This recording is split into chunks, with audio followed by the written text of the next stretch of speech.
हरिओम विठल।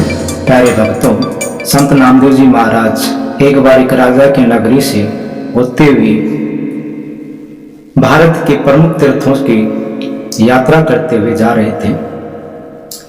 तब संत नामदेव जी महाराज उस नगरी में किसी वृक्ष के नीचे बैठ करके विश्राम कर रहे थे। तभी वहां से उस नगरी का राजा अपने कुछ सैनिकों और मंत्री के साथ वहां से निकले। तो राजा ने संत नामदेव जी महाराज को देख करके उनको प्रणाम किया, उनसे कुछ ज्ञान की बातें करने लगे।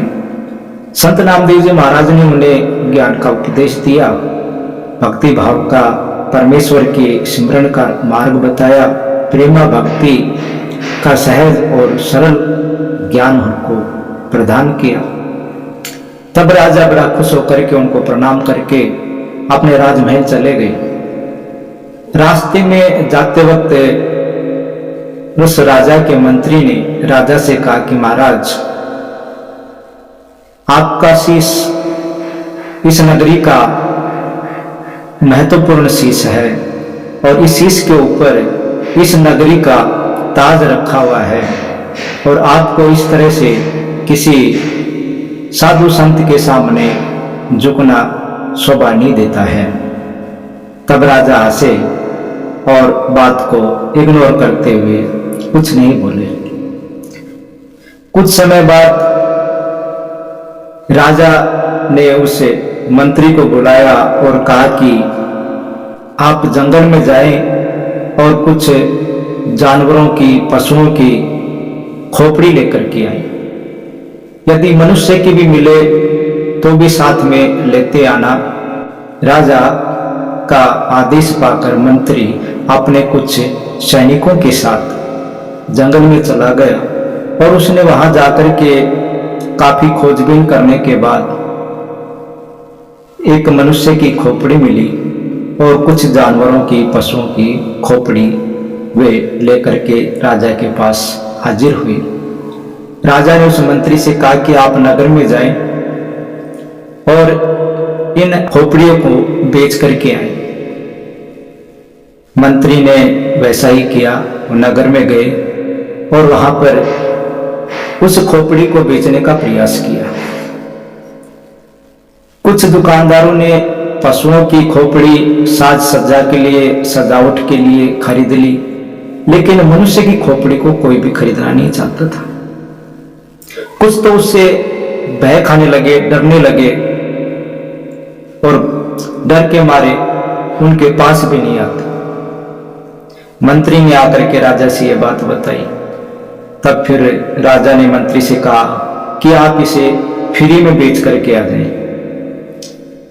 मंत्री फिर नगर के अंदर गए और उन्होंने खूब प्रयास किया, लेकिन उस खोपड़ी को कोई भी लेने के लिए राजी नहीं था। फ्री में भी कोई उसे नहीं लेना चाहते थे। मंत्री ने राजा को आकर के कहा कि नगर के अंदर कोई भी व्यक्ति इस मनुष्य की खोपड़ी को लेना तो दूर, देखना भी पसंद नहीं करता। इनसे लोग डरते हैं, भयभीत होते हैं, घृणा करते हैं, इससे नफरत करते हैं। तब मौका पाकर के राजा ने कहा कि क्या इसी खोपड़ी से लोग डरते हैं या इसको नहीं लेना चाहते या किसी और से भी? तब मंत्री ने कहा कि किसी भी मनुष्य की खोपड़ी को लोग खरीदना नहीं चाहेंगे। तब राजा ने कहा, क्या मेरी खोपड़ी को भी नहीं खरीदना चाहेंगे? इस पर मंत्री थोड़ा सा सहम गया और उसने कोई उत्तर नहीं दिया। तब राजा ने कहा कि डरो मत, आप खुल करके कहो, आप भयमुक्त होकर के बताओ। तब मंत्री ने कहा कि महाराज, चाहे राजा हो चाहे भिखारी हो, किसी की भी खोपड़ी को कोई लेना पसंद नहीं करेगा। तब राजा ने मंत्री को समझाया कि जब इस खोपड़ी का, इस शीश की कीमत केवल घृणा, भय और नफरत है, तो फिर ऐसे शीश को संत महापुरुषों के चरणों में झुकना ही उचित है। तब मंत्री को बात याद आई और समझ में आ गई कि राजा उस समय संत नामदेव जी महाराज के चरणों में झुके थे। तो उसका क्या महत्व था।